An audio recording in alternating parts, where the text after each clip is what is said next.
qué rayos. Y ahora sí está grabando. Yo sí le había apretado a grabar, pero bueno, no empezó a grabar por algún motivo. Entonces, estamos viendo el momento de torsión, que tiene varios nombres: momento de torsión, momento de fuerza, torque, torca, momento de torque. Y bueno, acabamos de darnos cuenta, cosa que ya sabíamos, pero bueno, no, creo que nunca lo habían dicho en voz alta. Si yo no le aplico una fuerza a la puerta no gira, ¿verdad? Y entonces aquí está dicho esto matemáticamente. Es atado de aquí arriba, para que yo sé que parece una T incompleta, pero es una letra griega llamada tau. La tau vale cero. ¿Por qué? Porque no hago girar la puerta. Entonces, el momento de torsión se relaciona con esta capacidad de hacer girar la puerta. Y esto es lo que queremos cuantizar. ¿Qué tanto puedo hacer girar la puerta? Si no hay fuerza, no hago girar la puerta, ¿verdad? Entonces apliquemos una fuerza. Entonces yo soy un genio y decido aplicar la fuerza ahí, justo donde está la bisagra. Si yo aplico la fuerza justo donde está la bisagra, ¿hago mover la puerta? No, ¿verdad? Si la fuerza se aplica justo en la bisagra, la puerta no gira. Entonces, si aplico la fuerza justo en la bisagra, o sea, que haya una distancia igual a cero, no hago girar la puerta, ¿verdad? Entonces necesito definir esta distancia. ¿Qué es esa distancia? Bueno, es la distancia a la cual tengo que aplicar la fuerza. Voy a decir que tiene que ser cierta distancia desde el punto de giro, alejándose, ¿verdad? Eh, le voy a llamar brazo de palanca. Por ahí a veces se me va a salir la palabra radio porque le usamos una R, entonces R con radio, no sé, mi cerebro ahí hace la conexión más rápido. El nombre más correcto es un brazo de palanca porque tenía una mejor idea. Para hacer girar la puerta yo necesito cierto brazo de palanca, o sea, cierta distancia desde el punto de giro hasta el punto en donde yo estoy aplicando la fuerza. Entonces, démosle esa distancia. Pero en mi genialidad voy a darle la distancia de esta manera. Voy a irme al extremo de la puerta y voy a empujar la puerta hacia la bisagra, ¿verdad? Desde el grosor de la puerta, ahí pongo mi mano y empujo hacia la bisagra.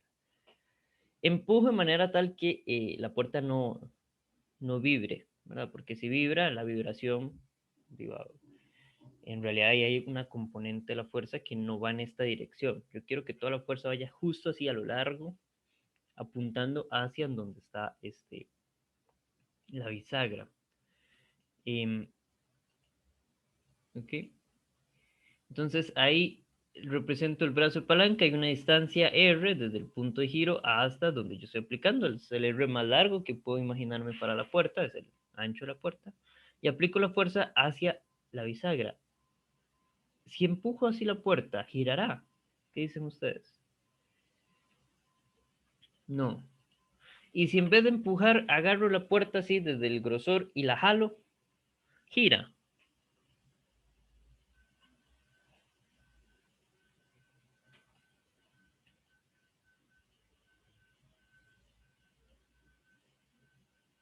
¿Qué dicen ustedes? Si en vez de empujar la puerta, la jalo hacia mí, ¿verdad? Me pongo ahí en la parte. Pero yo digo que tampoco. Tampoco, ¿verdad? Entonces tenemos que, si aplico la fuerza en la dirección hacia o desde la bisagra, ¿verdad? Que son estas dos direcciones que tenemos acá, tampoco hago girar la puerta, ¿verdad? El momento de torsión es cero. O sea, ahí tengo dos condiciones. Básicamente, cualquiera de esas dos condiciones es que la fuerza y el brazo de palanca, esos dos vectores, son paralelos, o bueno, en el primer caso son antiparalelos, porque uno va a la izquierda, el otro a la derecha, pero bueno, eso es un pequeño tecnicismo. A grandes rasgos, los dos están en la misma línea, tal vez sería más correcto decirles colineales. Entonces, vamos a usar el seno.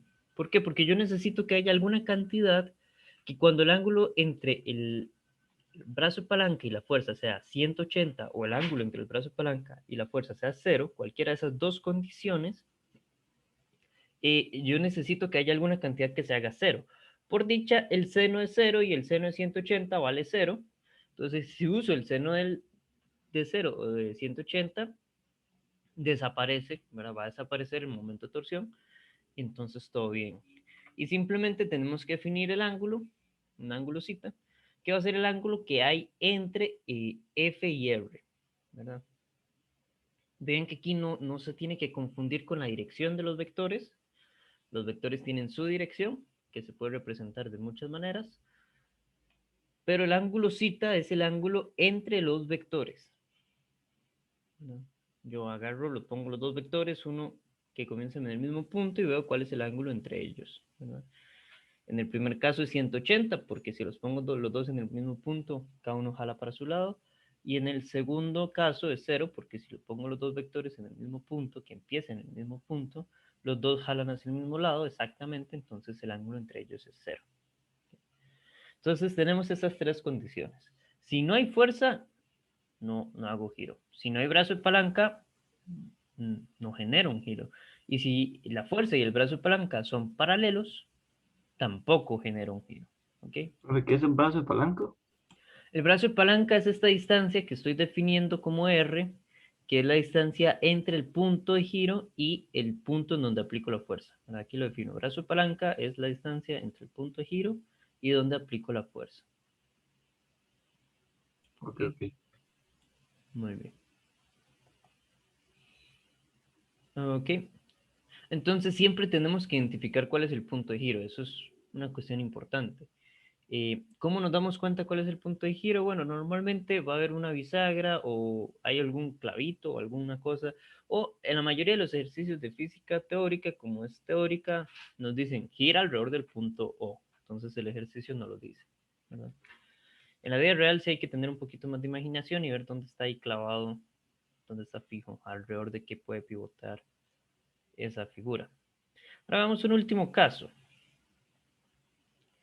Aquí tengo cierto brazo de palanca y una distancia, ¿verdad? Ahí entre el eje de giro, aquí a la izquierda, cierta distancia hasta donde yo aplico la fuerza. Yo aplico la fuerza y la aplico como inclinada, no directamente hacia el brazo de palanca, hacia el punto de giro, perdón. Hay cierto ángulo cita, no sé cuánto es, pero hay algún ángulo cita. En este caso, ¿ustedes esperarían que se pueda hacer girar la puerta?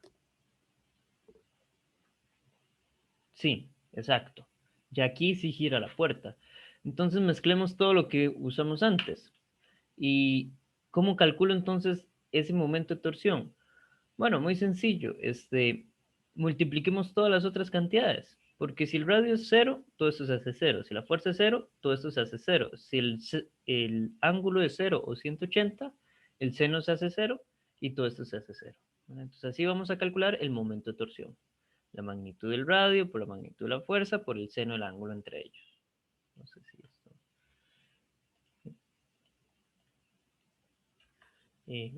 voy a cambiar eso un segundo. Solo como para ser un poco más preciso con el lenguaje. Entonces teníamos que el momento de torsión, ¿dónde está tau? Acá está tau. Momento de torsión tau es igual a la magnitud del brazo palanca por la magnitud de la fuerza por el seno del ángulo entre ellos. ¿Verdad? Hablo de magnitud, ¿verdad? Porque estamos aquí con vectores. Entonces, por el momento vamos a ver solo la magnitud, ¿verdad? Entonces, aquí tenemos ya de una vez cuál es la condición para el mayor torque, ¿verdad? Si mantengo el radio y el brazo de palanca, ¿verdad? La magnitud del radio y la magnitud del brazo, perdón, la magnitud del brazo de palanca y la magnitud de la fuerza lo mantengo constante. La forma de sacar el mayor momento de torsión sería utilizando un ángulo entre ellos de 90. O sea, que el radio y el brazo de palanca sean perpendiculares, ¿verdad? Esa sería la forma de conseguir mayor momento de torsión. Otra forma de ver esto es que solamente la componente perpendicular de la fuerza, ¿verdad? La componente de la fuerza que es perpendicular al radio, solo esa componente genera momento de torsión. La componente paralela ya vimos que no. Entonces, eso es otra forma de interpretar esto, ¿verdad? O podríamos también interpretarlo como que solo la componente del brazo de palanca que es perpendicular a la magnitud de la fuerza es tomado en cuenta, ¿verdad? Se puede ver como cualquiera de las dos. O uso solo la fuerza que es la componente de la fuerza perpendicular al brazo de palanca, o uso la componente del brazo de palanca perpendicular a la fuerza, ¿verdad? Son dos formas de ver lo mismo. Sí, ¿se entiende lo que estoy diciendo o les estoy hablando en chino? O en algún idioma extranjero que usted no entiende. Si usted entiende chino, pues no le estoy hablando en chino. Bueno, eso no es otra cosa. Pero se entiende. Se entiende ese último comentario sobre la perpendicularidad entre el brazo de palanca y la fuerza. Sí, perfecto. Muy bien. Entonces, por último, momento de torsión en realidad es un vector. Entonces tengo que darle dirección. Entonces hay dos posibilidades.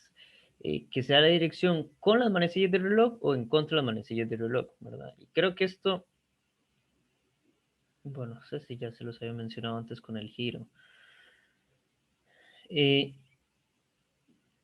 Pero bueno, veámoslo.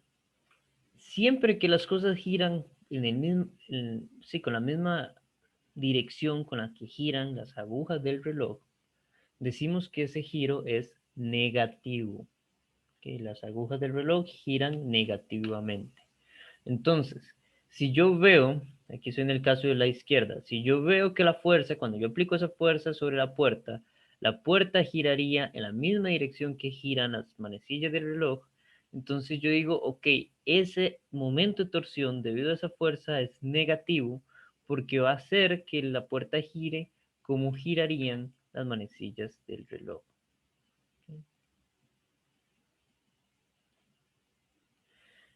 Eso por un lado. Si en cambio cuando yo aplico la fuerza veo que la puerta giraría o el objeto giraría en contra de las manecillas del reloj, ¿verdad? Gira en contra de las manecillas del reloj, entonces va a ser positivo. Una forma de llamar esto, ¿verdad? Es el movimiento a favor de las manecillas del reloj, es movimiento horario, el movimiento horario es negativo, y el momento antihorario, o sea, en contra de las manecillas del reloj, es un movimiento positivo. ¿Okay? Entonces, siempre, además de ver cuál es el brazo de palanca, cuál es la magnitud de la fuerza, cuál es el ángulo entre la fuerza y el brazo de palanca, hay que ver si cuando ese objeto gira, debido a esa fuerza, giraría con las manecillas o en contra de las manecillas, ¿verdad? Porque si gira con las manecillas es negativo, si gira en contra de las manecillas es positivo. ¿Ok?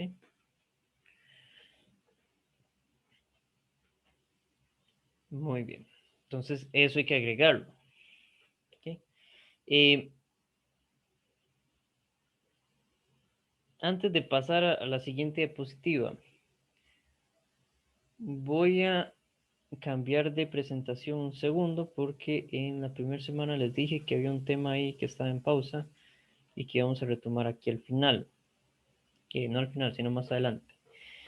Cuando estábamos viendo el álgebra de vectores, empezamos a ver cómo se multiplican las flechas, ¿verdad? Y ya vimos aquí arriba cómo se sumaban, eso sí lo vimos a profundidad, y empezamos a ver cómo se multiplican. ¿Okay? Voy a retomar todo el tema de la multiplicación como tal, y ya va a tener sentido un poquito más adelante. Entonces, hay una posibilidad de que yo agarre un vector y lo multiplique por un escalar, ¿verdad? Entonces, por ejemplo, aquí tengo dos veces el vector A, eso me da un vector F, entonces tengo dos flechas chiquititas, eso me da una flecha más grande, ¿verdad? Y lo único que hace es que la magnitud de A aumenta por 2 o cada una de las componentes aumenta por 2, ¿verdad? Eso es una forma de calcular el producto por un escalar, ¿verdad? Es completamente equivalente decir que es la magnitud la que aumenta o decir que cada componente aumenta en 2, ¿verdad? Eh, Ahora, ¿qué pasa si yo agarro dos vectores y los multiplico entre sí? Yo estoy multiplicando flechas entre sí. Entonces, hay dos posibilidades. Y entonces hay dos productos de vectores. Hay dos formas de multiplicar vectores. El primer producto se llama producto escalar. El producto escalar agarra dos vectores y devuelve un escalar. Por eso se llama producto escalar. Aquí me falta una vez. Se le dice también producto punto porque el símbolo que usamos para representarlo es un punto, ¿verdad? Y sigue esta regla de aquí abajo. Si yo agarro la dirección I y la multiplico por la dirección I.I da 1, J.J da 1, K.K da 1. Direcciones paralelas multiplicadas por producto punto dan 1. Pero direcciones perpendiculares como i.j o j.i o i.k o k.j, cualquiera de esas que son direcciones perpendiculares por producto punto da 0. ¿Y entonces cómo se usa esto? Bueno, el camino largo sería agarrar el primer vector, poner, ¿verdad? Sería la primer componente del vector A era negativa, entonces menos A, X, ¿verdad? Ese menos hace referencia a que es una componente negativa nada más, no es parte del producto punto, el producto punto solo lo que está arriba. Entonces tengo menos AX en I más AY en J. Eso lo hago producto punto con BX en I más BY en J. ¿Y qué es lo que hace uno? Distribuye, ¿verdad? Entonces distribuyo la X, ¿verdad? Perdón, distribuyo el paréntesis de la derecha por AX, el paréntesis de la derecha por AY, ¿verdad? Y después otra vez. Entonces, AX en I punto BX en I más AX en I punto BY en J más AY en J punto BX en I más AY en J punto BY en J. ¿Verdad? Aquí en esta tercera línea ya repartí todos contra todos, ¿verdad? Cuando está así repartido todos contra todos, usted lo que hace es quitar las componentes, ¿verdad? Las pasa a un lado porque la componente como tal se comporta como un escalar, ¿verdad? Y entonces me queda menos AX por BX, ¿verdad? El menos es parte de la AX, ¿verdad? Eso es, eso lo multiplico por I.I. Pero en la segunda tengo AX BY, y me queda la par de I.J. En la tercera me queda AYBX y queda la par de J.I. Y en la última queda AYBY, que a la par de J.J. Y es en este paso en donde aplico la regla de cómo se aplica el producto punto. ¿Cuál era la regla? Si es el mismo, espera, si es el por el mismo, I.I, J.J, vale 1. Pero si es combinado, vale 0. Entonces el primero vale 1, pero los dos del centro valen 0, porque es I.J y J.I. Entonces, uno llega a este resultado acá. En general, uno podría decir, claro, cualquier vector en cualquier cantidad, con cualquier cantidad de componentes va a ser AX, voy a usar otras letras. Ahora si yo uso C punto D, sería CX de X, de X, más CY de Y, más CZ de Z. ¿Verdad? Y uno podría usar esta regla en general, siempre para cualquier vector, para cualquier par de vectores que estén multiplicándose por producto punto. Lo que hago es multiplicar las componentes de ambos vectores del mismo tipo, ¿verdad? X con X, Y con Y, J con J, Z con Z, ¿verdad? Y, y listo, y los voy sumando entre sí.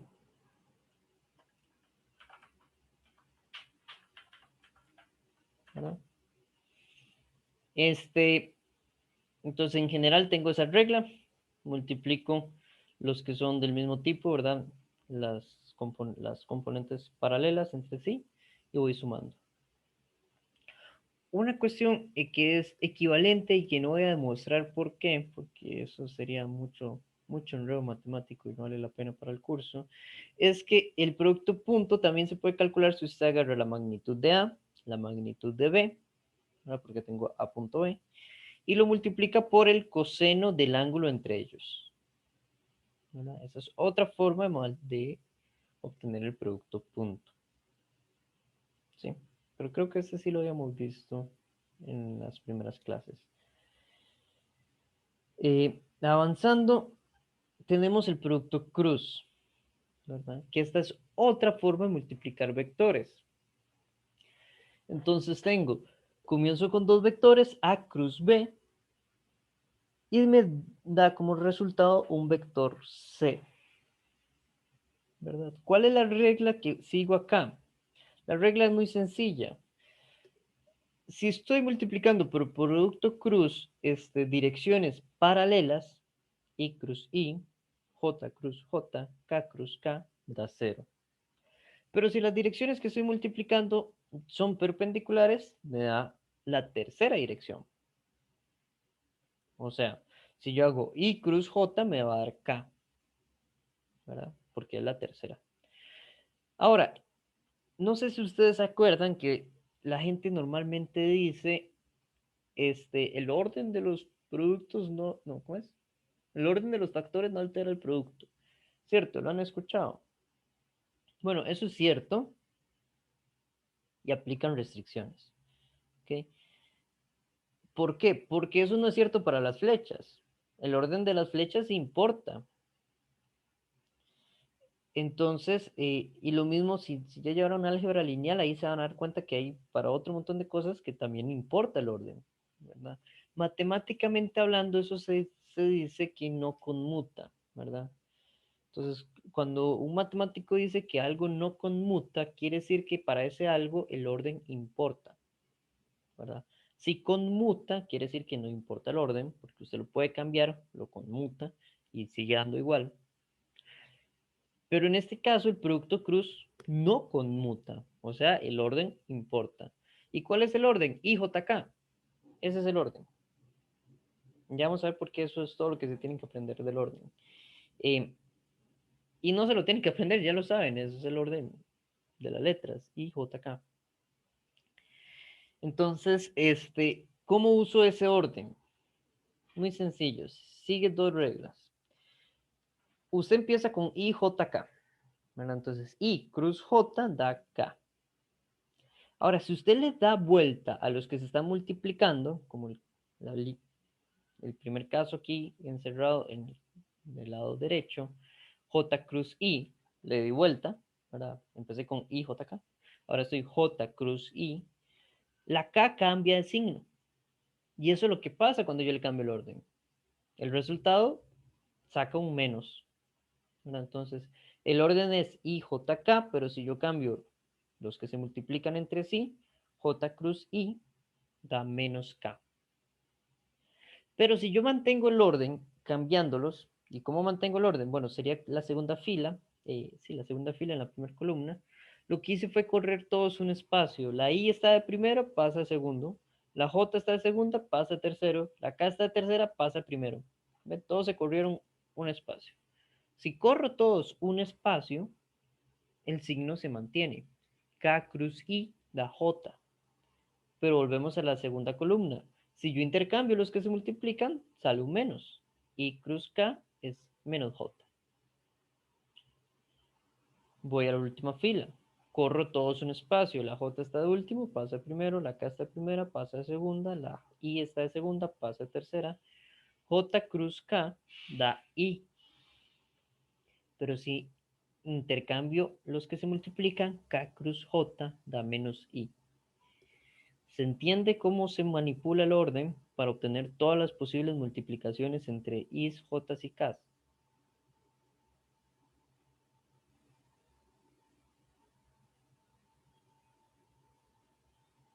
¿Se entiende? ¿O aquí estoy? Sí, perfecto. Sí, ¿Verdad? pero digamos, eso sería como dos fracciones, ¿o qué, profe?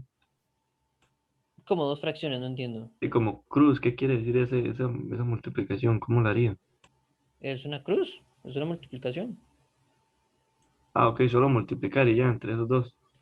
Estoy multiplicando i con j. Ajá. La cuestión aquí es que estoy multiplicando flechas. Véalo así, estoy multiplicando ver hacia el este con multiplicar, ¿verdad? Es ver hacia el este, cruz, ver hacia el norte. ¿Cuál es el resultado? K, ver hacia arriba. ¿Por qué? No, eso ya es una cuestión matemática. Pero lo que estoy viendo aquí son cómo se multiplican las direcciones, ¿verdad? Tenemos dos opciones. Multiplicarlos como una cruz o multiplicarlos por un punto, ¿verdad? Entonces, eso, así es como se utiliza. Ajá, el resultado del producto cruz da un vector perpendicular. Exacto. Tal como lo dice el compañero. Este, no me voy a meter en todos los recovecos que tiene la matemática de esto, porque hay varias propiedades y cosas por el estilo que uno ve, que lo vamos a ver en álgebra lineal, entonces, y no son tan indispensables. Pero el compañero tiene toda la razón. Cuando yo multiplico dos vectores por el producto cruz, me da un vector que es perpendicular a los dos originales, ¿verdad? ¿Qué fue lo que yo acabo de decir? Tengo un vector que apunta hacia el este, un vector que apunta hacia el norte. El vector resultado de hacer este cruz norte es hacia arriba, que es una dirección hacia arriba es perpendicular al este, hacia arriba es perpendicular al norte. Entonces el vector resultante va a ser perpendicular a los dos originales al mismo tiempo. ¿Okay? Por eso I cruz J da acá, ¿verdad? Y bueno, a partir de ahí mantenemos el orden para que el sistema sea coherente. ¿Sí? Pero eso es simplemente otra forma de multiplicar, ¿verdad? ¿Qué es lo que estamos multiplicando? Vectores. ¿Sí? Entonces, ¿cómo se usa esto? Bueno, si usted tiene un vector G, que es G en X, G, Y y GZ, y lo quiere hacer producto punto con un vector, producto cruz con un vector H, que es HX, HY, HZ, lo que tiene que hacer es lo mismo que hicimos acá, ¿verdad? Plantea el Gx en Y más Gy en J más Gz en K, cruz Hx en Y más Hy en J más Hz en K, ¿verdad? Y va distribuyendo y distribuye todos hasta que llega a algo parecido a esto. Y cruz J, Y cruz K, J cruz Y, J cruz J, J cruz K, K cruz I, K cruz J, K cruz K, ¿verdad? Y cuando llega a ese último punto, aplica esa reglita que aprendimos acá, ¿verdad? ¿Y cuál es el resultado de haber hecho todo eso? No, el resultado es un nuevo vector que va a tener esta forma. ¿Sí? Y ustedes dicen, bueno, ¿y me puedo aprender esa forma directamente? Sí, se la pueden aprender. Igual, en álgebra lineal, como les digo, vamos a tener que hacer todo el procedimiento. Supongo que se los vamos a solicitar. Yo se los solicitaría, porque de eso se trata el curso de álgebra lineal. Aquí lo que queremos es aplicar cómo se usa esto. Eh, una forma más sencilla de hacer esto, en vez de hacer toda esa multiplicación, ¿verdad? Y distribuir y hacerlo, que se puede hacer, es muy sencillo. Ustedes son sumamente capaces, yo los considero tedioso. Yo sé que es tedioso, pero yo los considero ustedes 100% capaces de realizarlo. Es un procedimiento largo, usen hojas anchas para que les entre, porque si las líneas se vuelven muy largas, pero si usted va con cuidado, pasito a paso, se asegura que no deje a nadie botado, todo sale. Sale, es súper sencillo. ¿Okay? Pero hay una forma mucho más rápida, que es el método del determinante.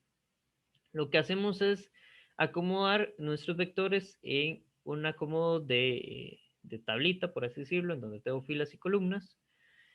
Eso se llama matemáticamente hablando una matriz, ¿verdad? Y entonces lo único que hacemos es que en la primera fila pongo las direcciones I, J, K. En la segunda fila pongo el primer vector que estoy multiplicando. En este caso mi multiplicación era G cruz H. Entonces primero pongo G, ¿verdad? Con cada componente en una columna, ¿verdad? Y en la tercera fila pongo el vector H, ¿verdad? Con cada componente en una columna. Y entonces, ¿qué hago con esto? Bueno, calculo el determinante. Eso es muy sencillo. Este, calculémoslo aquí, calculémoslo desde cero. Voy a hacerlo como ustedes. Entonces, ¿qué se hace con esto? Me voy a fijar en la primera fila y voy columna por columna. Entonces, me fijo en la primera fila y estoy seleccionando la primera columna. ¿Qué hay en la primera fila, en la primera columna? La dirección I. ¿Sí? Y luego, entonces aquí queda, aquí la dirección I le pongo un positivo.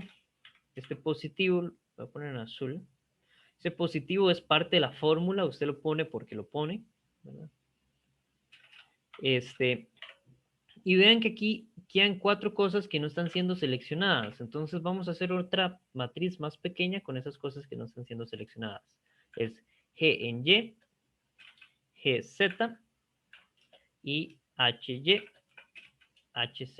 ¿Verdad? Lo único que hice fue volver a acomodar como matriz, ¿verdad? Filas y columnas, como una tablita más pequeña, este, todo lo que no estaba siendo seleccionado. ¿Qué seleccioné yo? La primera fila y la primera columna. ¿Verdad? Entonces aquí tengo una matriz más pequeña a la cual más adelante le vamos a calcular el determinante nuevo. ¿Vale? Entonces el hecho de que pongo paréntesis es para decir todo esto es una matriz. Y pongo líneas paralelas para decir, y le voy a calcular el determinante. ¿Ok? Muy bien. Y luego, ¿qué hago? Cambio de columna. Me fijo en la columna del centro. ¿Ok? Entonces, mientras me fijo en la columna del centro, alterno de signo. Comencé con un más, ahora voy con un menos. ¿Verdad? Siempre este es el orden de los signos. Más, menos. ¿Por qué ese menos ahí? Porque eso es lo que dice la fórmula. Punto. Usted lo pone. O sea, no hay quite. Ahí va un menos. El primero es más, el segundo es menos. Siempre. Y pongo el elemento que está en la primera fila, en la primera columna. ¿Y qué pongo a la par de esto? Bueno, a la par de eso pongo, igual que antes, los elementos que no están siendo seleccionados. ¿Cuáles elementos no están siendo seleccionados? ¿Alguien me puede decir cuáles elementos de la matriz original no han sido seleccionados? Gx y hx. Gx, hx, ¿verdad? Y del otro lado también tengo gz, hz. Esos son los elementos que todavía no han sido seleccionados. Son esos 4, ¿verdad? Ahora, avanzo y cambio a la tercera columna, ¿verdad? Entonces, como cambié de columna, cambio de signo. Entonces aquí pongo un más. ¿Y qué es el primer elemento en la primera fila, en la primera columna? En la tercera columna es una K, ¿verdad? Entonces el más igual lo pongo en azul porque es de fórmula. Voy alternando esos signos por definición. Eso es lo que hago. Y una vez más, los elementos que no están siendo seleccionados, ¿cuáles son?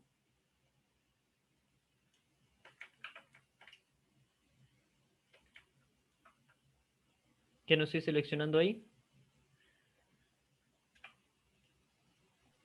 Gy. Gx y Gy. Hx, Hy, ¿verdad? Entonces, siempre que uno tiene, dígame, ¿alguien dijo algo? No, ok. Siempre que uno tiene un determinante, uno va así, ¿verdad? Va reduciendo. Ahora, cuando uno llega a un determinante de una matriz que es 2 por 2, lo que hace es multiplicar en cruz. No como lo acabamos de hacer, sino en diagonal, a eso es a lo que me refiero. Ahora, aquí multiplico en diagonal. Entonces tengo lo siguiente. Copio aquí abajo. Tenía el positivo de ahí, ¿verdad? Por positivo, porque eso es lo que dice la fórmula. Y aquí entonces, ¿qué es lo que voy a tener? La multiplicación en diagonal de los elementos de la matriz, ¿verdad? Porque esta es de 2 filas y 2 columnas. Entonces tengo el de arriba con el de arriba en la primera columna con el de abajo en la segunda columna. O sea, G, Y, H, Z, ¿verdad? Estoy en cruz. Y luego va el de abajo, H, Y, G, Z, ¿verdad? En medio de ellos, ¿qué pongo? Un menos. ¿Por qué? Porque eso es lo que dice la fórmula. Y usted pone un menos por fórmula. Sí o sí, hay siempre un menos. Entonces aquí ahora multiplico en diagonal y pongo un menos de por medio, ¿verdad? Entonces, ¿cómo quedaría la matriz, ¿verdad? El determinante de la matriz que está con J. ¿Esa cómo queda? Alguien que me lo dicte. A ver si están entendiendo lo que estoy diciendo. Tengo que multiplicarlo en diagonal. Sería gx por hz menos hx por gz. ¿Okay? Perfecto. Entonces, así lo calculo. Igual, este menos los vuelvo a poner en rojo porque, como les dije antes, es parte de la fórmula. Usted lo pone porque lo pone. Y la última, ¿cómo quedaría la K?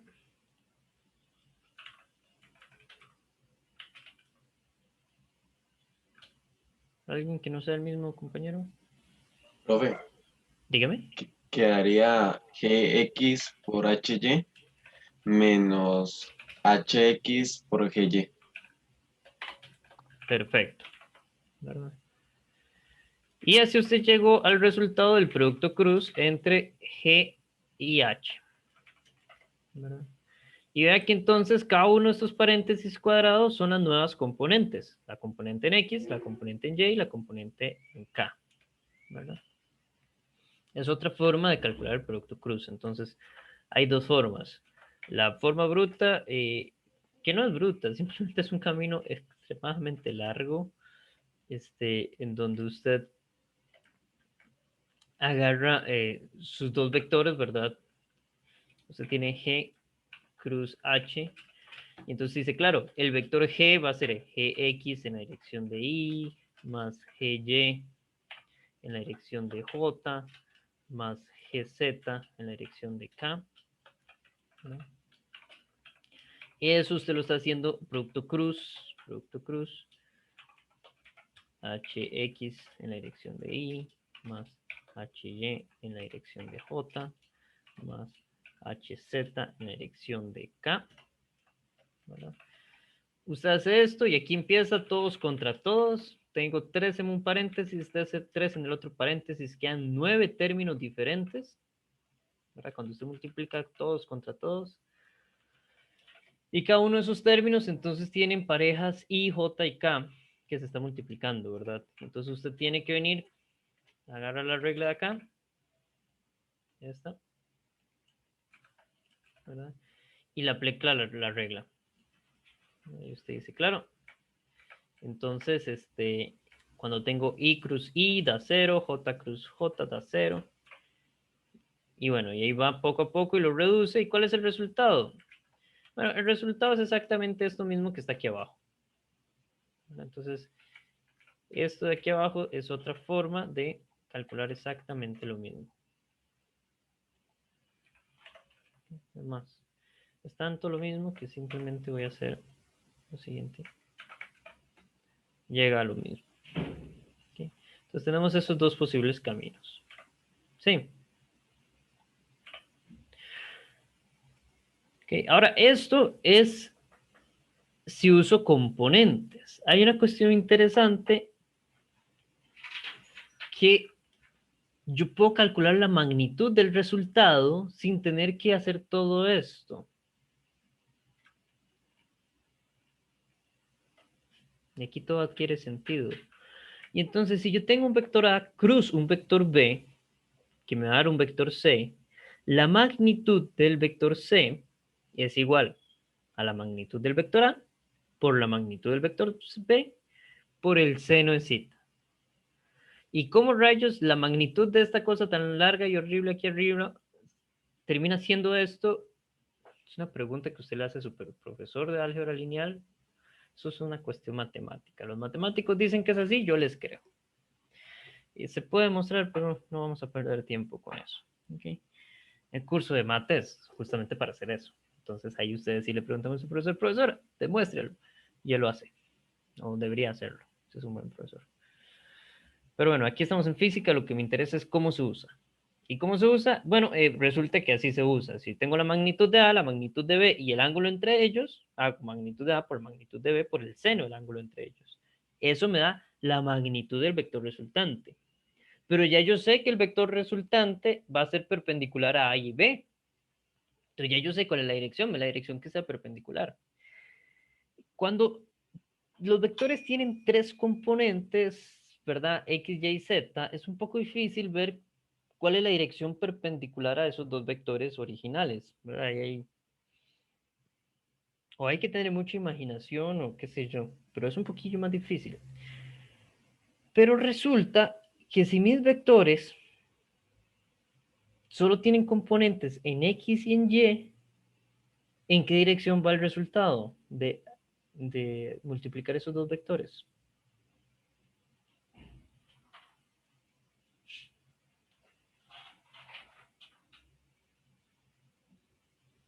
Ahora, mi vector A solo tiene componentes X, Y. Mi vector B solo tiene componentes X y Y. Yo hago A cruz B. ¿Cuál es la dirección del resultado? Z.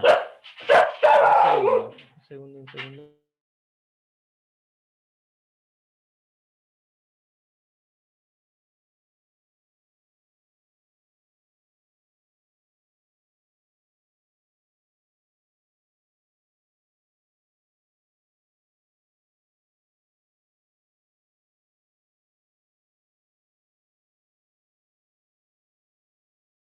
Ok, entonces sí, ¿verdad? Si mi vector solo tiene componente en X y mi vector X y Y, y mi otro vector solo tiene componentes en X y Y, la dirección que es perpendicular a X y a Y es Z, ¿verdad? Esta técnica de la matriz, ¿verdad? El determinante de la matriz para calcular el producto cruz solo sirve para vectores que tienen 3 componentes. Ahora, uno puede hacer un truquillo ahí muy sencillo para asegurarse que sirva con vectores que tienen 2 componentes. Y se los voy a enseñar. ¿Verdad? Uno pone las 3 direcciones igual. Estoy multiplicando un vector A que solo tiene en X y que solo tiene en Y. Y un vector B que solo tiene en X y que solo tiene en Y. ¿Verdad? ¿Y cómo hago para sortear el hecho de que no tiene componentes K? Bueno, usamos un truquillo matemático muy viejo, que es decir, bueno, si no tiene, es lo mismo que poner un 0. ¿Verdad? La componente K va a tener un 0 ahí.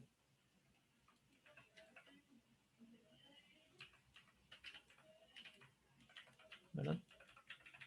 Entonces, a ver, ajá. Y entonces de aquí creo que sale bastante claro que cuando yo calculo el determinante, ¿verdad?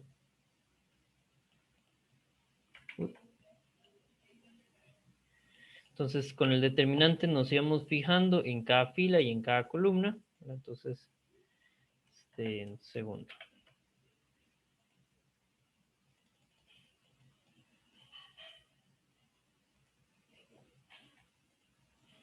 Ajá. Ahora nos íbamos fijando en la primera fila y vamos columna por columna, ¿verdad? Entonces lo que queda tiene ahí 0, 0, ¿verdad? Entonces sería AY por 0, BY por 0. Entonces eso se elimina. Cuando paso a la segunda columna, AX por 0, BX por 0. Entonces se elimina. Solamente sobrevive cuando paso a la última columna, ¿verdad? Que aquí ahora sí, ya tiene cosas que se pueden multiplicar entre sí. Entonces siempre el resultado va a estar en la dirección de K, o sea, en el eje Z. ¿Verdad? Entonces, eso es una ventaja. Entonces, ¿qué hacemos en física? Porque en física somos un poquillo vagos, no sé si lo habrán notado. Entonces no nos gusta hacer todo el procedimiento matemático y si podemos darle la vuelta para hacer lo menos posible, lo hacemos. Entonces, ¿qué hacemos en física? Y nos aseguramos de que nuestro vector, o sea, que nuestro par de vectores estén en un plano, o sea, que solo tengan 2 componentes, ¿verdad? Y el producto cruz siempre va a ser en una dirección que atraviesa el plano, ¿verdad? Que sería la dirección Z.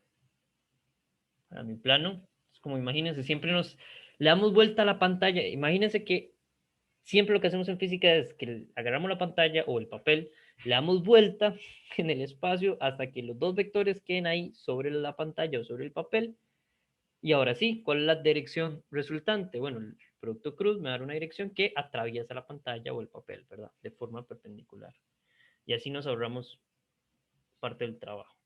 Está la complicación de que hay que darle vuelta al papel hasta ese punto, pero bueno, van a ver que eso en los ejercicios no se va a notar. ¿Okay?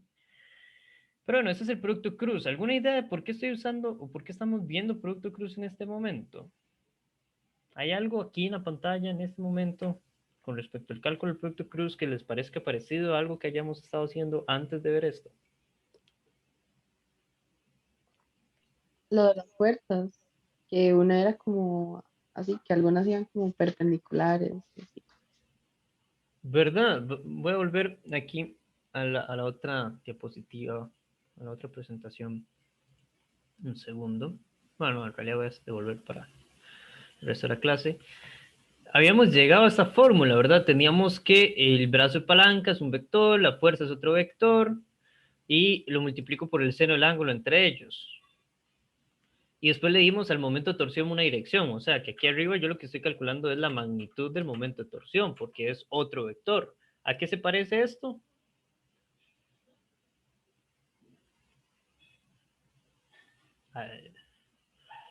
Exacto, ahí en el chat ya habían puesto el torque, exacto, el torque, el momento de torsión,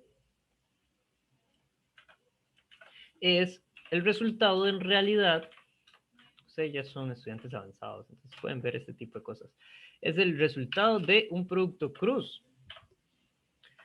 El torque como vector es R cruz F, y por eso es que yo he estado escribiendo siempre primero el brazo de palanca. Bueno, no sé si lo escribí. Es la primera vez que lo pongo. Por eso escribo primero el brazo de palanca, porque ese es el orden. Brazo, palanca, cruz, fuerza. ¿Verdad? Y vimos que el orden importa. ¿Qué pasa si usted en el examen lo multiplica al revés? Le va a quedar el resultado con un menos. ¿Verdad? Pero eso no es la idea. La idea es que lo multiplique en el orden correcto, que es brazo, palanca, cruz, fuerza. ¿Verdad? Entonces, podríamos aplicarle toda la matemática que hay detrás del producto cruz, ¿verdad? Que es importante conocerla porque en algún momento probablemente la tengan que utilizar.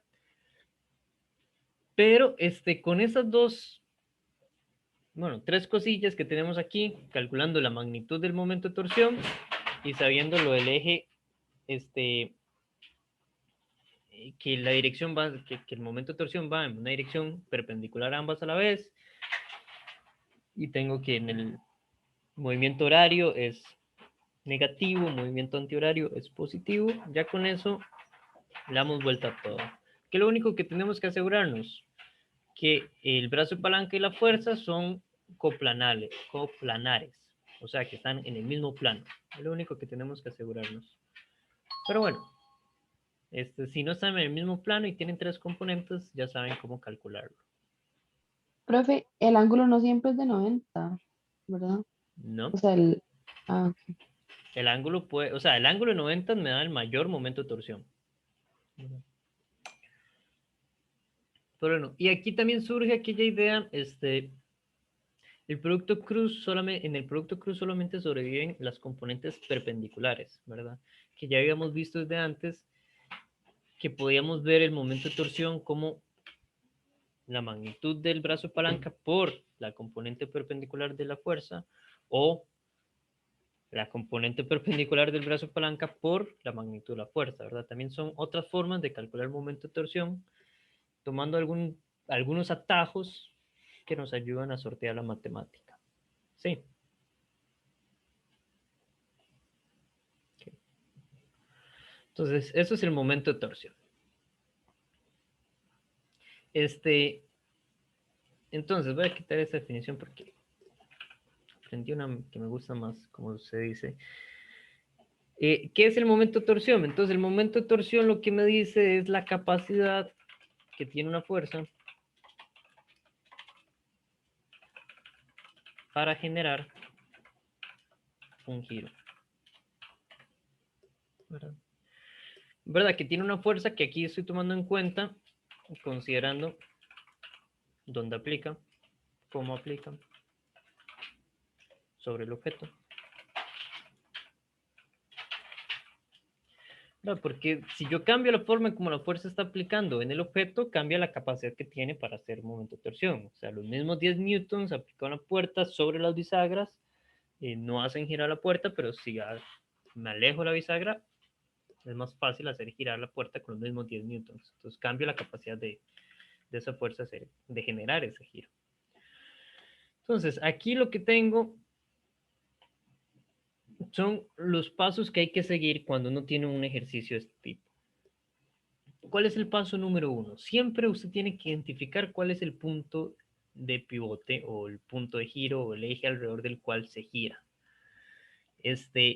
Normalmente se marca como el punto O porque por tradición. Pero bueno, usted primero tiene que identificar dónde está. Eso es lo primero. ¿Por qué? Porque a partir de ahí usted define el brazo de palanca. Entonces, usted necesita saber dónde está el punto de origen. El paso número 2 es identificar cada una de las fuerzas, ¿verdad? ¿Por qué? Porque si yo identifico dónde está cada una de las fuerzas, entonces le asigno un brazo de palanca a cada una de las fuerzas. Y el tercer paso va a ser sumar los momentos de torsión, ¿verdad? Que normalmente vamos a usar simplemente el hecho de la magnitud, ¿verdad? Aquí cambié cita por phi, pero bueno, phi sigue siendo el ángulo entre el radio o brazo de palanca y la fuerza, y listo. Eso es lo que uno hace. Siempre esto es lo que uno va a hacer. Entonces son los 3 pasos: identificar dónde está el punto de giro, identificar dónde aplica cada fuerza, de manera tal que usted le asigne así un brazo de palanca a cada fuerza. ¿Okay?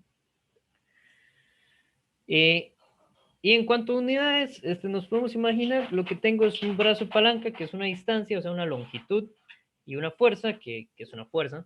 Entonces tengo metros por newton, ¿verdad? Y yo voy a estar escribiendo las unidades como metros por newton. Por ahí el libro va a poner newtons por metro, porque a la gente le gusta más escribirlo primero los newtons. Ahí no importa el orden, pero yo sí prefiero poner el metro primero para acordarme y recordarles a ustedes que primero va el radio, ¿verdad? Es radio o brazo palanca, cruz, fuerza. Entonces, por eso yo siempre trato de seguir ese orden. Igual, si la unidad la ven al revés, no importa. Las unidades no tienen dirección. ¿Okay? Eso en cuanto al brazo de palanca. Y a partir de aquí podemos definir entonces el equilibrio a más profundidad. De manera tal que ya habíamos visto una condición de equilibrio, ¿verdad? Que era la primera ley de Newton. Las cosas están en equilibrio al menos de que uno le aplique una fuerza, ¿verdad? Eso significaba que la suma de las fuerzas tendría que dar 0 para que el objeto esté en equilibrio, pero eso no es suficiente. Para que en realidad el objeto esté 100% en equilibrio, hay que aplicarle una segunda condición, y es que la suma de los momentos de torsión sea 0. ¿Por qué? Porque si bien la suma de fuerzas puede ser 0 y el objeto no se cae, no se mueve, no avanza, y puede estar girando, ¿verdad? Entonces, podemos pensar, por ejemplo, en un sub y baja, este jueguito de parque para niños, que si bien, que no sé si han visto todos los chiquitos, bueno, no sé, digo yo que todos los chiquitos tratan de poner el sub y baja en una posición donde se quede quieto, o sea, en equilibrio. No basta con que la suma de fuerzas sea 0, porque ya la suma de fuerzas es 0, ¿verdad? Tengo el peso, el sub y baja, tengo una fuerza normal que aplica en el punto de pivote, el sub y baja, y esas dos fuerzas las subo y da 0. Lo que necesito es que el momento de torsión sobre el sub y baja también sea 0, ¿verdad? Entonces, cuando buscamos el equilibrio de las cosas, tenemos que asegurarnos que se cumplen estas dos condiciones a la vez, ¿verdad? Muy bien. Okay.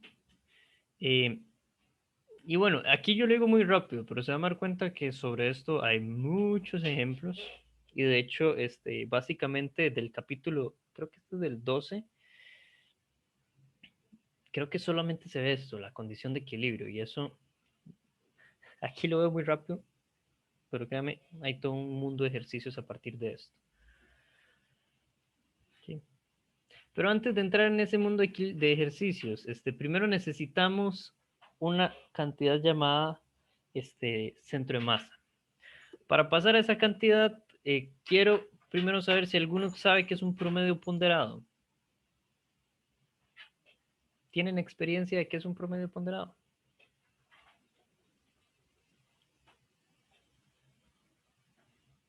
¿Lo han escuchado antes? ¿Lo han calculado antes? No, seguro. Tal vez Profe, no. ¿no es como la suma de todos entre el número de datos que se suman? Eso es un promedio simple. Ah, ¿Verdad? ok. Pongámoslo por acá. Hay diferentes tipos de promedios. El otro día descubrí que existe uno llamado promedio geométrico. Loquísimo. Pero bueno, el promedio simple es la suma de los datos dividido entre cantidad de datos.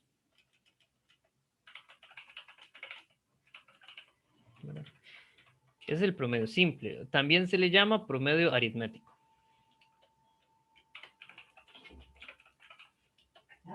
Es otra forma de llamarlo, porque aquí todo tiene varios nombres. Entonces, suma datos entre la cantidad de datos. Pero promedio ponderado, dicen que no en el chat. En realidad sí.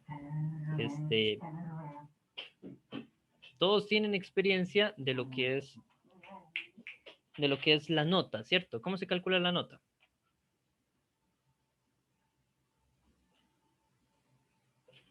La nota de un curso, ¿cómo la calcula? ¿Alguna idea? Si yo quiero calcular cuánto llevo en este curso, bueno, no me acuerdo de un curso cualquiera, voy a inventarme un curso cualquiera. Un curso cualquiera, usted tiene, qué sé yo, un primer parcial, el primer parcial valía 25% y usted se ganó un 80%. Le fue también que había una tarea de 10% y usted dijo, nada, eso no lo hago, entonces ganó un 0. Luego venía el segundo parcial, que valía otro 25%, y usted dijo, nada, la verdad es que este curso está muy fácil, y no estudió, y se sacó un 68. Luego había otra tarea, y usted dijo, oh, ahora sí la hago. Esa tarea valía otro 10%, y ahí usted la hizo como pudo, pero como no estudió para el examen, tampoco le fue bien la tarea, y se sacó un 75. ¿Verdad? Y queda un 30% de un examen final, usted le dio todo lo que pudo y se sacó un 75 en el examen final. Todo eso usted lo divide entre 100 en realidad, pero ¿cómo se consigue ese 100? Ese 100 se consigue porque normalmente los profesores aseguramos de que la suma de todas las partes, ¿verdad? De cada asignación, de 100. Uno siempre pasa sumando y dice, ok, esto me da 100, ok, esto me da 100. Y así se calcula la nota final de su curso. Tal vez usted lo ha visto de otra forma. Usted lo ha visto como 80 por un 25%, más 0 por un 10%, más 68 por un 25%, más 75 por un 10%, más 75 por un 30%. ¿Verdad? Normalmente uno lo ve así como lo veo aquí arriba, ¿verdad? Como porcentajes. Por cuestiones matemáticas que no me voy a meter, el por ciento es lo mismo que dividir entre 100, todos están siendo divididos entre 100, entonces es lo mismo que ponga una sola fracción. Y entonces lo voy a ver así. Y entonces, ¿qué es lo que tenemos acá? Solamente déjenme ver una cosa aquí. Ajá. Entonces, tengo ciertos valores. ¿Qué pasó?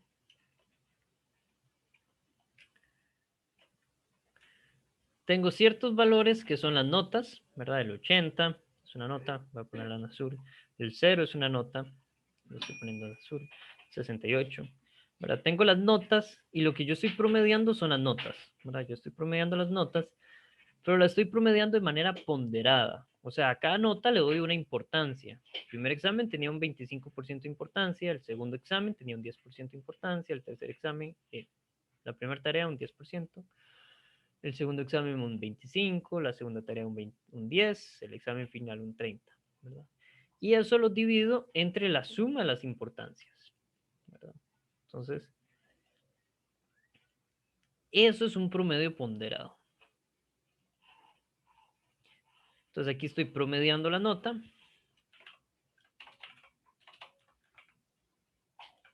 Promedio la nota. Y ponderada respecto a la distribución de puntos.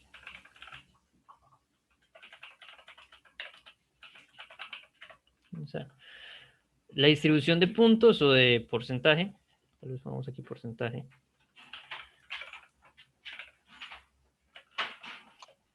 Profe, Dígame. eso no afecta, pero dice ponderada en lugar de ponderada. Gracias. Sí, si ven algún dedazo me avisan. Eso es muy común. Bueno, entonces el promedio ponderado es eso. En este caso estoy promediando la nota, ponderándolo respecto a los porcentajes. Entonces, si lo quiero poner como notación matemática, solo como para... Voy a ponerlo de la siguiente manera. Lo que tengo aquí es sumo, ¿verdad? Estoy promediando, qué sé yo, una cantidad X Bueno, entonces el promedio de ponderado de X, voy a ponerlo así, va a ser la suma de cada XY por algún peso, voy a llamarlo MI, dividido entre la suma de los pesos, ¿verdad?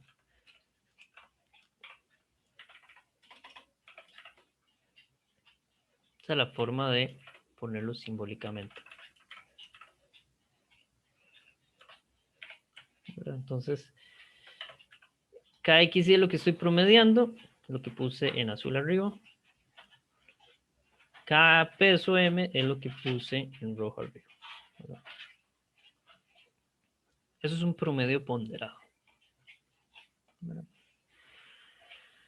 ¿Y de por qué estamos viendo esto ahorita?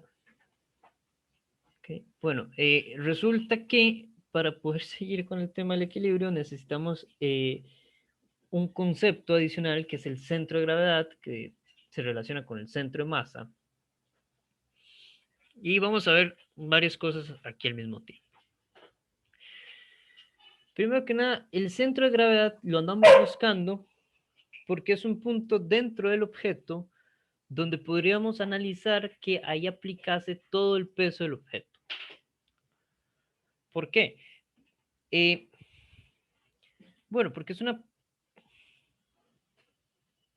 simplificación que hacemos, ¿verdad? En realidad, si usted se pone a analizar su peso, usted tendría que ver que cada una de las partículas de materia que hay dentro de su cuerpo experimentan peso, y entonces el peso total que usted experimenta es la suma de todos esos pesos, y ahí nos metimos en matemáticas y se complicó todo esto porque usted tendría que sumar sobre todo su cuerpo y bla. Pero cuando usted suma sobre todo su cuerpo y hace todo ese análisis, se llega a la conclusión de que es equivalente ver el peso de cada una de sus partículas y dónde está aplicando cada uno de sus pesos, a analizar el peso general suyo, total, como si aplicase total y completamente en un solo punto, en el punto de centro de gravedad. ¿Por qué esto se vuelve importante? Porque más adelante vamos a querer ver dónde es que aplica el peso. Entonces tenemos que saber cuál es ese punto en donde aplica la totalidad del peso dentro del objeto. ¿Y dónde es ese punto? Bueno, resulta que ese punto en el 99.9% de los casos coincide con el centro de masa. ¿Y qué es el centro de masa? Bueno, como dice aquí la última línea, tal vez lo hubiera puesto primera, la última línea dice, el centro de masa es la posición promedio ponderada respecto a la masa. O sea, yo estoy promediando posiciones, cada posición tiene una cantidad de masa, y esa cantidad de masa que tiene cada posición es lo que le da el peso de importancia. ¿Y cómo lo calculo? Bueno, muy sencillo. Cada posición lo multiplico por la masa que tiene esa posición y voy sumando y lo divido entre la masa total. Eso me da un nuevo vector, que es el vector de posición de centro de masa, que me dice dónde está la posición promedio ponderando respecto a la masa. ¿Y dónde aplica el peso? ¿Dónde está el centro de gravedad? Ahí, en ese punto. Bueno, entonces, por eso esto se vuelve importante, porque yo después voy a querer ver dónde es que pongo la fuerza de gravedad, exacto, dónde la pongo para calcularle su brazo de palanca, y la pongo en el centro de gravedad, que está en el centro de masa. Cuando el centro de gravedad y el centro de masa no coinciden cuando la gravedad no es constante, pero para el 99.999% de los ejercicios que vamos a hacer la gravedad es constante, entonces para nosotros a lo largo del curso va a ser equivalente centro de masa y centro de gravedad. Y bueno, hay un par de ideas aquí importantes. Si el objeto es simétrico y homogéneo, el centro de masa está en el centro del objeto, entonces el centro de gravedad aplica en el centro del objeto. Si hay una parte del objeto en donde hay más masa, el centro de masa está cerca de esa parte, entonces el centro de gravedad está cerca de ese lugar. Y sí, y en el 99.999% de los casos, el centro de masa y centro de gravedad es lo mismo. ¿Okay? Ahora, esta fórmula de acá, yo sé que se ve complicadilla, pero en realidad es muy sencillo. Es tan sencillo que voy a complicarlo para ver un caso más general. ¿Okay? Después de esto, quiero que, bueno, sí, la próxima clase retomamos lo del equilibrio. No creo que hoy me dé tiempo de hacer ejercicios de equilibrio. Pero hagamos ejercicios de centro de masa. Entonces, tengo lo siguiente. Usted agarró una placa de algún material, cualquiera, de un metal. Es una placa homogénea. Es una lámina homogénea y la cortó de esta manera. Bueno, entonces, aquí usted tiene que el largo total de la placa era 13 por 13, ¿verdad? 13, lo que sea, 13 metros por 13 metros. ¿Verdad? Y usted le dio esta forma. Entonces aquí usted primero le dio 3 metros de ancho, luego bajó 5 metros, luego avanzó hasta llegar a los 8, completar los 8 metros. Luego siguió avanzando hasta el borde, bajó, se regresó y cuando estaba a 8 metros del otro borde empezó a cortar hasta arriba y después se regresó. Ahí quedó esta placa. ¿Cómo calculo yo el centro de masa de este objeto? ¿Alguna idea?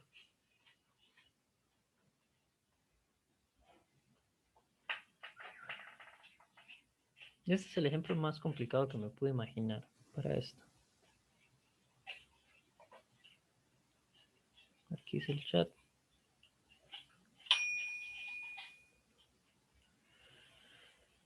Bueno, aquí uno usa una idea para empezar. Y es que es una lámina homogénea. O sea, la cantidad de masa que hay por unidad de área es la misma. O sea, cada espacio de área tiene, o mejor dicho de otra manera, dos espacios de área que sean del mismo tamaño tienen la misma cantidad de masa. Entonces podríamos definir, a ver si está aquí arriba, ajá, podemos definir una densidad de área, una que sería la masa total del objeto entre el área total. De manera que lo voy a usar con la letra sigma. Y entonces, yo podría definir, entonces, diferentes áreas, donde la masa de cada una de estas áreas simplemente va a ser sigma por cada una de estas áreas, ¿verdad? Y entonces, a mí se me ocurrió, hay diferentes formas de repartir esto, pero a mí se me ocurrió que la forma más sencilla, tal vez no era la forma más sencilla, pero a mí se me ocurrió repartirlo en tres áreas. Una que tenga 3 de ancho y 8 de largo, otra que tenga 5 de ancho y 3 de largo, y otra que tenga 5 de ancho y 8 de largo. Esos son tres rectángulos que forman esa área total. Entonces, ¿cómo calculo el centro de masa de esto? Bueno, es calcular el centro de masa de estas tres masas. ¿Okay? Entonces, la posición del centro de masa va a ser la posición del área 1 por la masa 1 más la posición del área 2 por la masa del área 2 y así sucesivamente. Ahora, yo no sé cuánto es la masa total, nadie me dijo eso en ningún momento, entonces lo que puedo hacer es decir, bueno, pero en vez de masas, usemos esto que está aquí al lado, va a ser sigma por área. Puedo sacar las sigmas a factor común y se cancelan, y entonces puedo calcular la posición del centro de masa usándolo por áreas, ¿verdad? La posición del área 1 por el área 1 más la posición del área 2 por el área 2 más la posición del área 3 por el área 3, dividido entre la suma total del área, ¿verdad? Eso lo puedo hacer porque es una lámina homogénea. Bueno, si no fuera una lámina homogénea, y tengo que ver cómo rayos le asigno una masa a cada una de las secciones. Profe, Diga. pero ahí no está usando la fórmula esa de la densidad que usted puso ahí, ¿o sí? Sí, la uso para pasar de la primera línea a la segunda. Vea que masa es igual a sigma por área. Entonces, cada una de las masas va a ser igual a sigma por el área 1. Para masa 1 es sigma por área 1. Masa 2 es sigma por área 2. Y así sucesivamente. Ajá, pero digamos, ahí cuando usted pone como radio, ahí ¿qué está haciendo? Es que no, o sea, Entonces, no tengo... entiendo cómo pasó de eso a eso. ¿De cuál es o cuál es eso? Digamos, de lo de tener M1, M2, M3 a tener lo del radio. Ok, aquí tengo... Esta aquí arriba es la fórmula del centro de masa, que es lo que yo estoy calculando. Entonces, por fórmula del centro de masa ahí aparecen los radios. No sé si eso es a lo que se refiere. Ah, ok, sí, sí. sí, sí. Nada más está sustituyendo, digamos, la M1, M2, M3 por eso.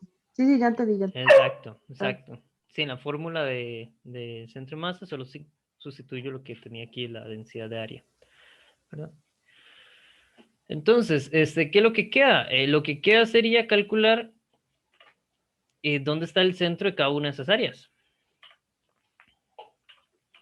¿verdad? ¿Y cómo calculo dónde está el centro de cada una de esas áreas? Muy sencillo, vamos área por área, porque si no el dibujo se vuelve muy complejo.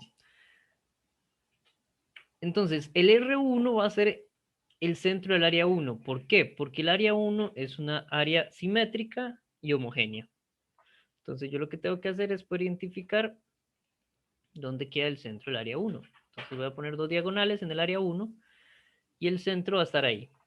Va a salir de ahí hacia abajo y de ahí hacia abajo.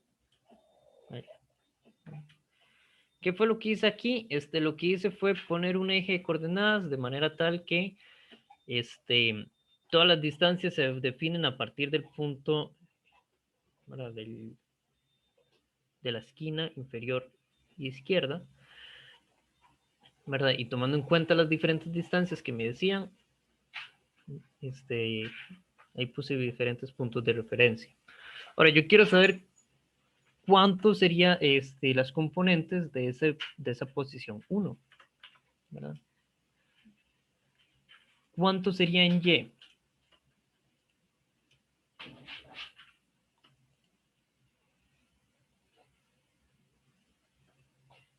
¿Cuál sería la posición en Y del centro de ese rectángulo 1?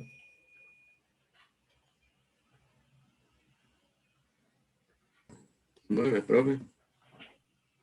9, ¿por qué?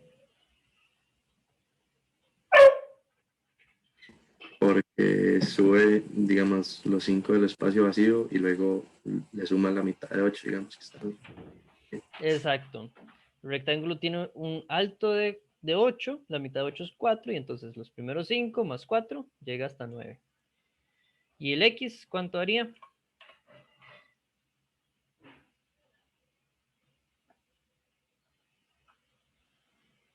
¿Alguien que no es el mismo compañero? Que me diga dónde queda el centro de ese rectángulo en X. 1.5, profe.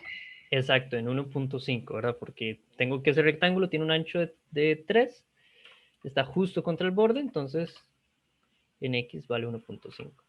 Entonces digo, bueno, ok, entonces la posición 1 va a ser 1.5 en Y, ¿verdad? Y siendo la horizontal, más 9 en J. Perfecto, ya tengo la posición 1. Y hago lo mismo con el siguiente. Entonces tengo que buscar el centro del siguiente rectángulo. Ok, me dicen que no entendió bien el 9. El ancho aquí de este rectángulo vale 8. ¿Verdad? El alto vale 8. Entonces, la mitad de 8 es 4. Entonces, desde el borde abajo del cuadro celeste hasta el centro hay 4. Entonces, del centro al borde hay 4 y desde el borde abajo hasta el eje hay otros 5. Entonces, 4 más 5, 9. No sé si eso le ayuda a entender por qué el 9. Sí, ok, perfecto. Vamos con el segundo rectángulo.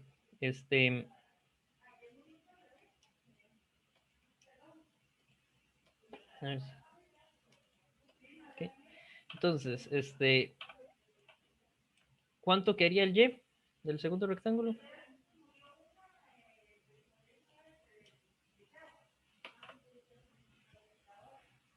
El segundo rectángulo, ¿cuánto le queda al Y?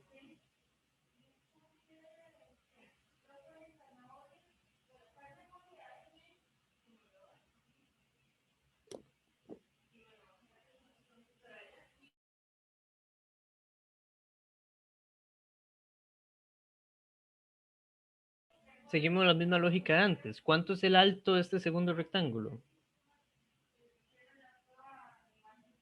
¿Cuánto vale el alto total del segundo rectángulo?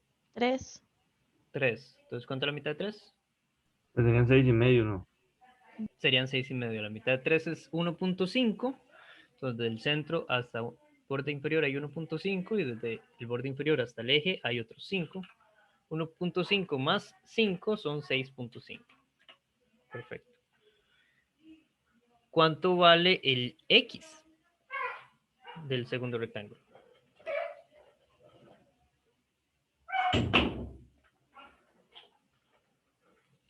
$2.5. Vale 2 puntos. La 5,5, mitad del... no. Ajá, 5,5. La mitad del rectángulo es 2.5. Pero el rectángulo empieza en 3. Entonces de 3 aumento, ¿verdad? Tengo que dar 2.5 pasos.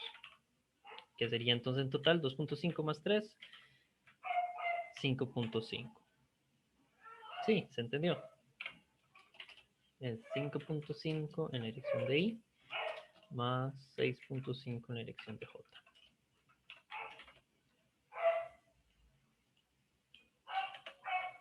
Sí. No, tal vez. A ver si se entendió. ¿Cómo sería para el último rectángulo entonces? Bueno, entonces lo que estamos sacando son los centros de todos los rectángulos, digamos. Ajá, la posición central de cada rectángulo.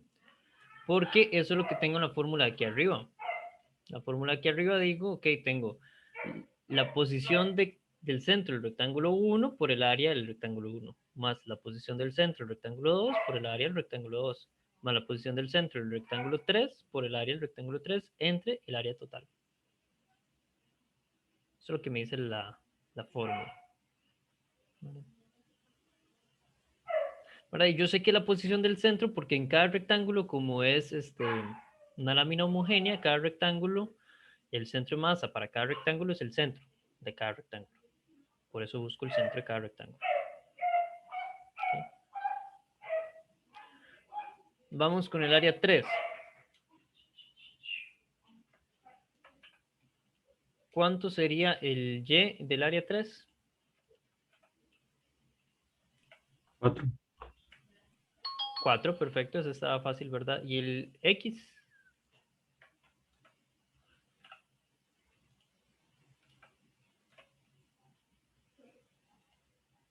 10.5, exacto.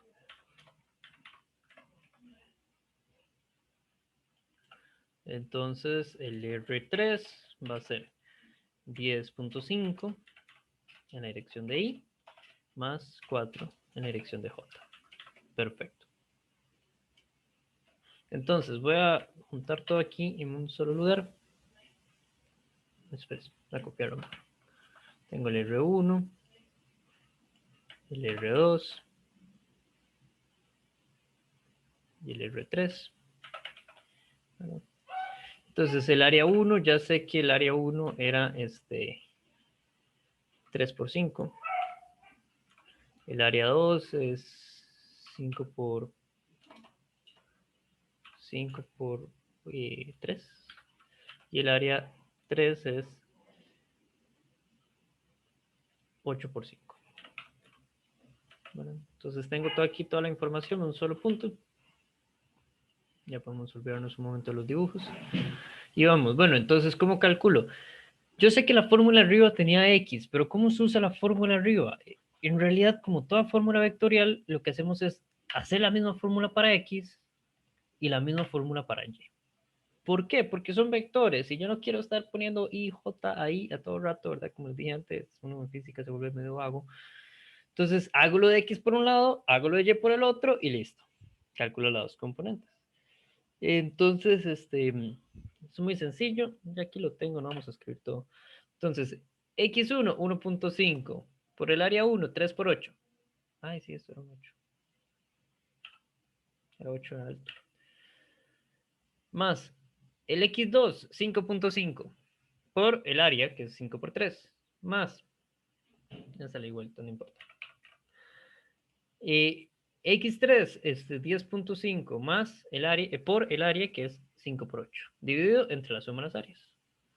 Lo mismo pasa con el Y. Las áreas son las mismas, pero cambia, ¿verdad? Cambia la posición. Y1 es 9, Y2 es 6.5, Y3 es 4. ¿Verdad? Y cuando metemos todo eso en la calculadora, para X da 6.82 y para Y da 5.99. Entonces, ¿cuál es la posición del centro de masa? Pongámoslo por acá. Entonces, el R, aquí es importante una cosa, cuando vean el cm como subíndice, no son centímetros, es centro de masa. Mucha gente se confunde y dice, el radio en centímetros, no, radio en centro de masa, ¿verdad? Entonces, la posición del centro de masa es 6.82 para la dirección de I, más 5.99 para la dirección de J.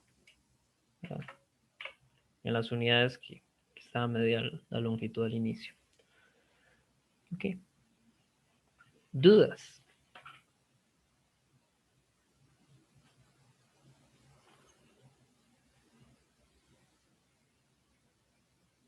Más difícil que esto, el centro de masa no se pone. Al menos de que le demos una función de densidad. Pero eso ya no.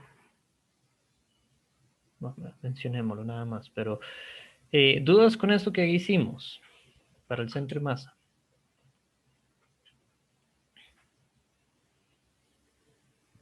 No, profe. Perfecto. Okay. Entonces, repito, ¿por qué es importante el centro de masa? Porque cuando yo venga a los ejercicios de equilibrio, que aquí abajo hay varios, yo necesito saber la fuerza donde aplica, ¿verdad? Porque yo, recordando aquí arriba, yo necesito darle un brazo palanca a la fuerza. Entonces necesito saber dónde aplica el peso del objeto para saber hacia dónde, de dónde a dónde, ¿verdad? Desde el punto de giro hasta donde aplica el peso. Ese sería el brazo de palanca. Entonces, por eso es que necesitamos calcular el centro de masa. Por acá, ¿cómo cambia esto cuando el objeto tiene una densidad que depende de la posición? Que esto es lo más difícil. Además de esto que les acabo de poner, el otro paso ya así como para complicárselo y dejárselos demasiado difíciles. Solo les voy a poner la fórmula. Lo que haríamos sería decir, lo más difícil sería que en vez de darme, sí, que me digan cuál es la masa total del objeto, pero en vez de ser un objeto uniforme, que tenga una densidad de masa. Entonces, como ustedes solo han llevado cálculo 1, solo se les puede preguntar en una sola dimensión. Entonces, yo lo que tendría que hacer es que la suma arriba, la suma abajo me da la masa total, pero la suma arriba me va a dar la integral, se va a convertir en una integral de la posición X, ¿verdad? Por la densidad, normalmente la densidad se les va a estar dando de manera lineal, ¿no? La densidad puede ser una función de X y yo integro respecto a X, ¿verdad? ¿Y qué es lo que estoy integrando? Desde el inicio del objeto.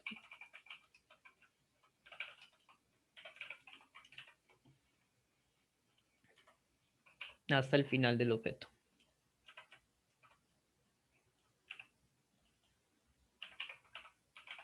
¿Verdad? En donde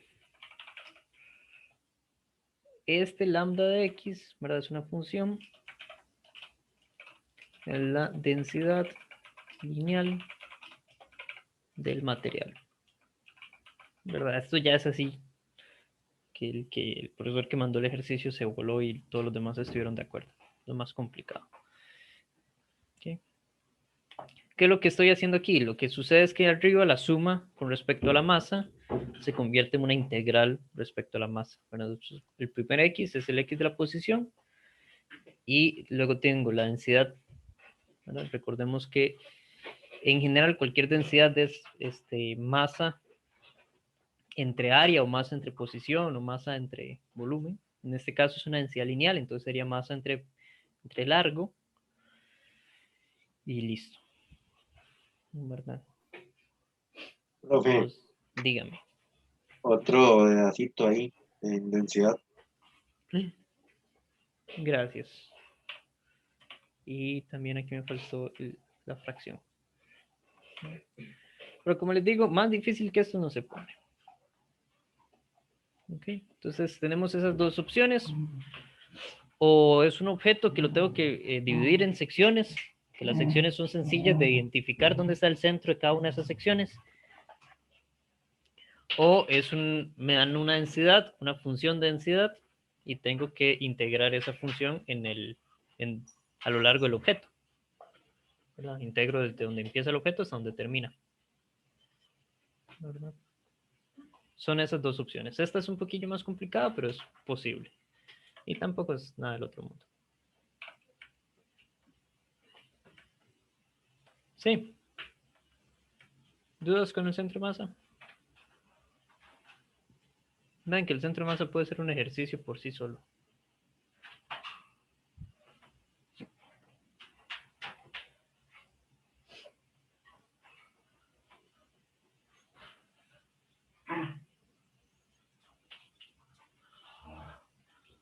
Okay.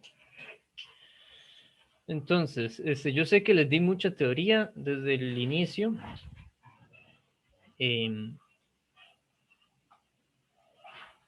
Pero bueno, la clase que viene hacemos puros ejercicios, hacemos esto de aquí abajo, buscando el equilibrio de todos estos objetos. Aquí está la borra.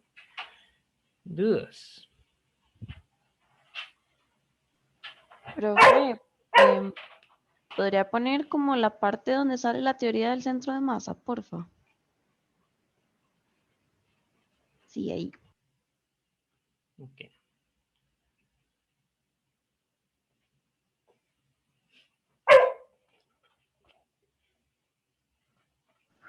Listo. Ok.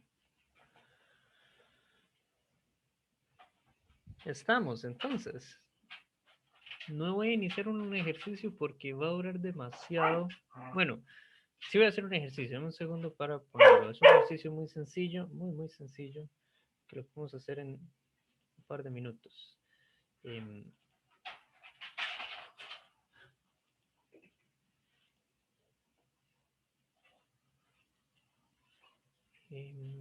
Solo déjenme encontrarlo.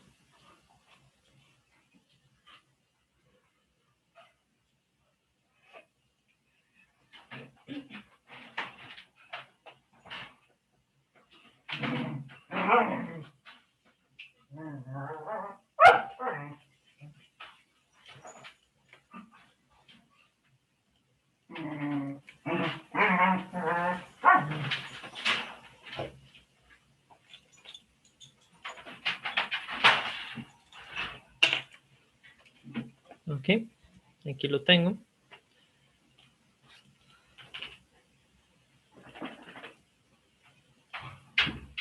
Entonces, es este ejercicio es del Sears. Pero también funciona. La idea es la siguiente, tenemos estas 6 figuras, cada figura se le aplica una fuerza de 10 newtons, y para las 10 figuras, ¿verdad? Es una varilla que gira en torno al punto O, todas las varillas son la misma, tiene 4 metros de largo, entonces hay que calcular el momento de torsión a cada una de las figuras. Entonces, así, a simple vista, podemos decir que alguna de ellas sea cero, y si podemos decir que alguna de ellas es cero, ¿cuáles? Profe, creo que la F, La F, y ¿por qué la F? porque la fuerza está aplicada. Es que justo lo olvidé, pero era como que estaba en la misma dirección de la R.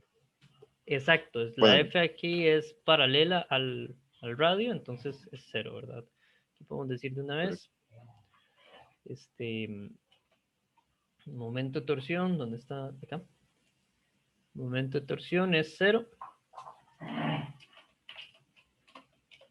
porque R y F son paralelos. Muy bien, ¿algún otro? La E, ¿por qué la E? Que se aplica la fuerza en la bisagra, digamos. Exacto, entonces aquí también puedo decir es cero, pero en este caso es porque el brazo de palanca es cero, ¿no? Muy bien. Esas dos son 0. Ok, entonces vamos una por una. Vamos desde el inicio. Entonces tengo el momento de torsión va a ser igual. Bueno, calculemos la magnitud. No, el momento de torsión como todo va a ser igual al brazo de palanca por la fuerza, por el seno del ángulo, ¿verdad? Y aquí entonces hay un más menos que escoger, ¿verdad? Entonces esa es la fórmula que vamos a estar usando. Entonces, comencemos con el más menos. En este caso, para la A, ¿es positivo o negativo? Dicho de otra manera, si yo aplico esa fuerza F, ¿esto giraría como las agujas del reloj o en contra de la aguja del reloj?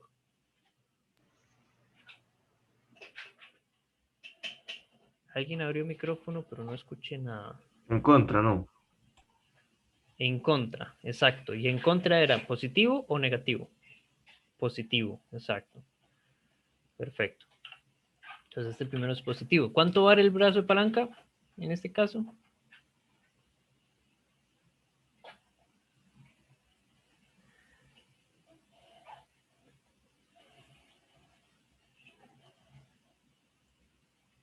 Cuatro, muy bien, exacto. ¿Cuánto vale la fuerza? En todos los casos son 10. ¿Y el ángulo?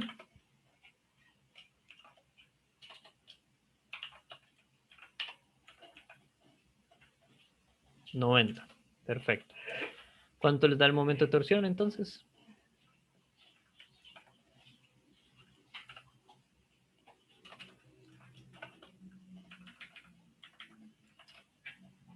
$40. Muy bien. Vamos con el siguiente. Okay, usamos la misma fórmula.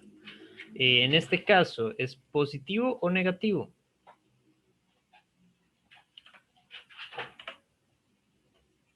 El momento de torsión. Positivo también. ¿Cuánto vale el brazo de palanca?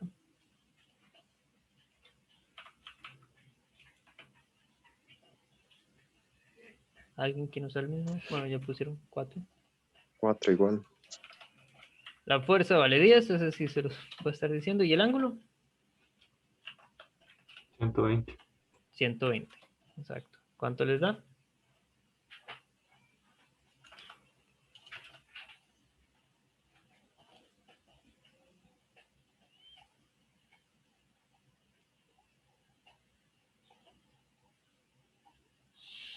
$34.664. Pongamos 34.7 metros por newton. Para la tercera, ¿positivo o negativo? Positivo. Muy bien. Brazo de palanca. 4. Muy bien. La fuerza siguen siendo 10. El ángulo.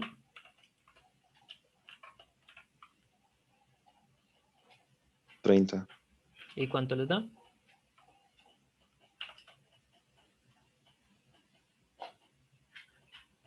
Ah, la anterior era 34.64. No, redondea a 6.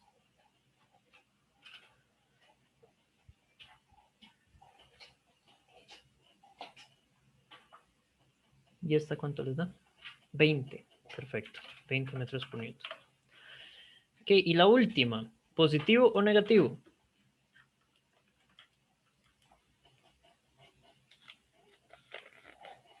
Negativo. Perfecto. ¿Cuánto es el brazo de palanca en la última?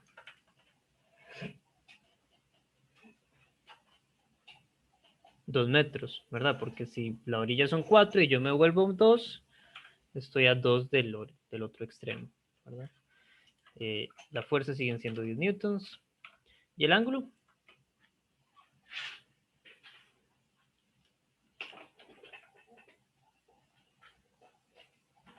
¿Cuánto es el ángulo entre el brazo de palanca y la fuerza? 60, exacto. Muy bien. ¿Cuánto les da el momento de torsión?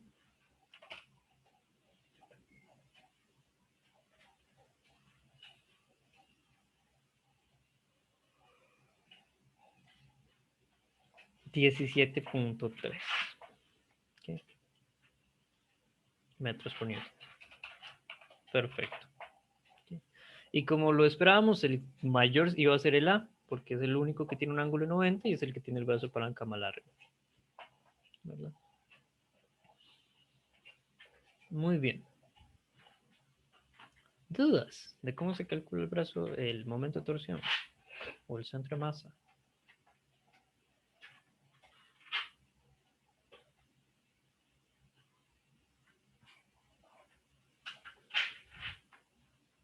Como les decía antes, la mayoría de las veces vamos a hacerlo así, porque esto es lo más sencillo. Y aquí la idea es hacerlo lo más sencillo posible. Aquí me faltó menos. Gracias. Sí, justo acabo de verlo. Me faltó menos en la D. Entonces siempre vamos a tratar de, en la medida de lo posible, si se puede calcular así el momento de torsión, lo calculamos así. Si hay que usar toda la maquinaria del producto cruz, se usa la maquinaria del producto cruz, no queda otra. Si se puede simplificar como componentes perpendiculares que se multiplican, se simplifica como componentes perpendiculares que se multiplican. ¿Verdad? Profe, ¿por qué sabe que R es igual a 0 en la E? En la E, porque el R va desde el punto origen hasta el punto en donde aplica la fuerza. Y la fuerza la estoy poniendo ahí en el mismo punto origen. Entonces, no, Ok, no ok, avancé. sí, claro. Ujú.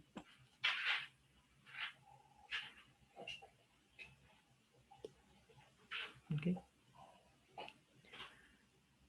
Muy bien. Entonces, si hay alguna otra duda, ese es el momento. Si no, estaríamos. ¿Todo bien? Perfecto. Ok, entonces nos vemos el jueves para hacer ejercicios un poquillo más complicadillos. Con gusto. Prueba, profe. Muchísimas gracias, profe. Gracias, profe.